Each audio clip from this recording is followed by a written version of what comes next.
Hello guys, আসসালামু আলাইকুম। আজকে পবিত্র জুম্মার দিন। বাহার থেকে রেডি হয়ে আমি আর আমার ছেলে বাহার থেকে বের হচ্ছে এখন। এই যে জায়নামাজ নিলাম, এই যে লিফটের কাছে আসলাম, লিফট চাপ দিছে যেখানে। এখন আমরা মসজিদে যাব, আমরা দুজনে, বাব্বাটা দুজনে লিফটের জন্য অপেক্ষা আছি। তো ভালো লাগে আসলে কি, শুক্রবার দিন আসলে আমরা তো পাঁচ ওয়াক্ত নামাজ পড়া উচিত প্রতিটা মানুষেরই। তাও তো আমরা আসলে পড়া হয় না আসলে, সব কিছু মিলাই আর কি। যাক, আল্লাহ সবাই শুক্রবার দিন হলো গরিবের হজের দিন। ভালো লাগে আসলে ছেলেকে নিয়ে মসজিদে যেতে, সবারই যাওয়া উচিত। অপেক্ষা আছে, লিফট আসবে। লিফট মানে উপরে গেছে এজন্য, তো আর কি ভালো লাগতেছে।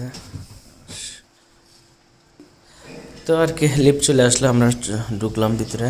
লিফট যে আমরা ভিতরে ঢুকবো, লিফটে নামে আমরা নিচে চলে আসলাম।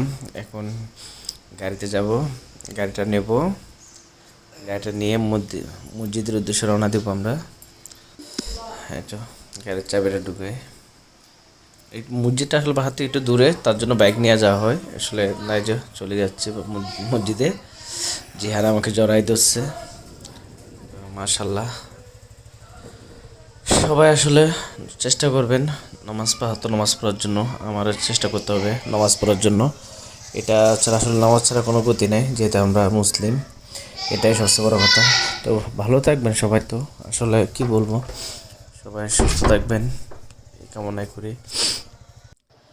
আহ, আর কি বলার, কিচ্ছু বলার নাই। আজকে একটা ছোট্ট একটা ব্লগ বানাইলাম।